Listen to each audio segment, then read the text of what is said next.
The moon is a common thing. We all know about it, but it might have a few more faces than you know.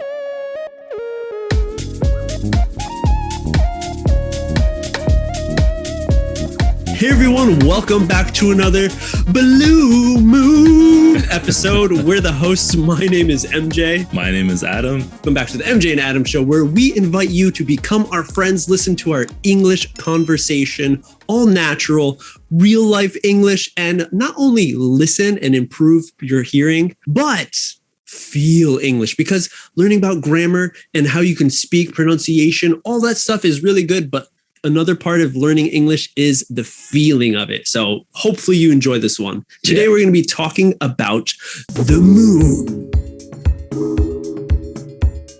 Yeah, okay, so the moon, of course, is such a normal thing. Everyone's like, yeah, we know when we go to sleep, when it's night out, usually the moon is there, all right? It's rotating around the earth, hanging out that big blue, yellow, sometimes red rock is just hanging out with us, controlling the tides, bringing them out, pulling them in, making werewolves of us, causing people to possibly be a little wacky when it's a full moon. So I wanted to bring this one up, everyone, because it's such a common thing, but at the same time, how we see the moon or think about the moon is different from Japan than it is in North America. That's true. So, of course, in Japan, as most of our listeners are from Japan, they know the cultural background of the moon being like, oh, when you look at it, you can see, what can you see, Adam? From a Japan side? Yeah. What can you see? Well, it's a cute little long-eared animal. Okay. A rabbit? A rabbit making mochi, pounding mochi. Living in the States, we don't have that connection at all, right? Yeah, so I had no idea. I came to Japan. People told me about it. I looked up at the moon and I was like, holy moly, I see it. No, I've never looked at it in that way of looking at it because I never heard the story until recently from you. So I guess the next time. I've never ever heard about the mochi making rabbit.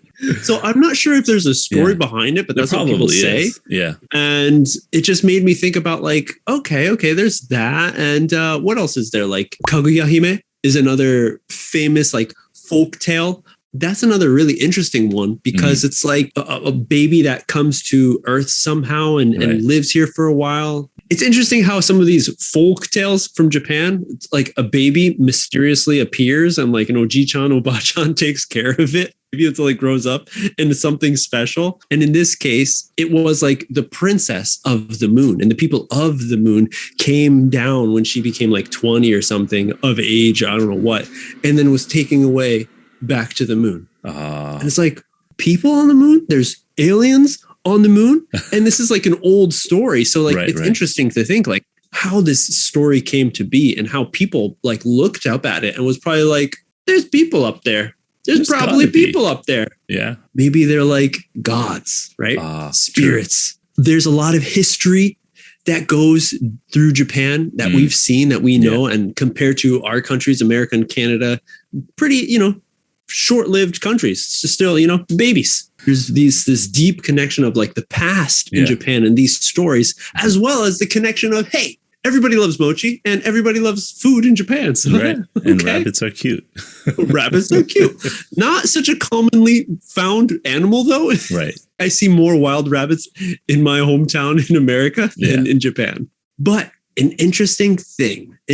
So, Adam, can you name some of the things that you think of the moon when you were growing up in Canada? What are some things? You mentioned one earlier, definitely the whole werewolf thing. I used to like a lot of werewolf and vampire movies. So when I look at the moon, I think, oh, werewolves. And it's very exciting for me to see a full moon.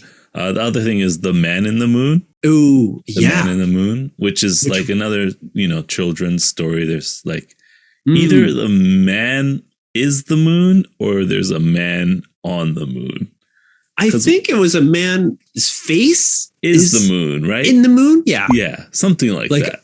Yeah. And the other one, probably a big one that's for a lot of children is that the moon is made of cheese, maybe Swiss cheese, because of all the craters. And then the color of it, right? So as a child, child, when we're drawing the moon, we would probably use the color yellow. Yeah. It's such a common thing that no one really like goes in and thinks about it, I think. Right. But it's like, it's different. Why is it different? Yeah. There's the other feeling of like romance. Ooh, yeah. With the moon. Dancing in the moonlight. Dancing in the moonlight, which I don't really get the feeling here so much about the whole romantic side of the moon, like looking up at the stars and the moon. I mean, it is kind of in the culture to, appreciate the moon. And when there's a full moon or the new moon, summer moon, when it's red, people do stop and they do look up at it. But it's not like in my mind's people talking about how, oh, it's so romantic. It's a full moon. Isn't it nice? Like, I never hear that. True. Whereas in North America, it's kind of the opposite, where like, oh, it's romantic. It's time to go for a nice long walk with your significant other and look at the moon, right? I don't know why, but yeah, there is that sense of it being romantic, because it's dark, it's night, but there's still enough light to kind of enjoy, to do something. Right. But then let's look at the Japanese word for it, ski, which could also mean to like ski, right? Suki, if you change the intonation a little bit. Yeah. And then it connects to the whole romantic side. True. That we have in North America, but you didn't even know it. And there's another connection of it being like more prevalent in Japan, in Japanese language, of getsuyobi, right? Oh, right. Yeah. The moon day. But you know what? I think in French too, it is lundi, and lun is like moon. So there probably is a connection. Why are there two different languages, 3 or probably more languages that all connect when we're talking about the moon? I don't know. Or days, right? Yeah. That is a very, very interesting topic, but maybe one that we'll cover on another episode, because that's all we have for this one, everyone. Thank you so much for joining us. Hopefully you enjoyed it, talking about the moon, something simple, but it's a little interesting how it's seen in different ways. Let us know in the comments down below what you thought about it. Like, comment, subscribe. That's it. We'll see you on the next step.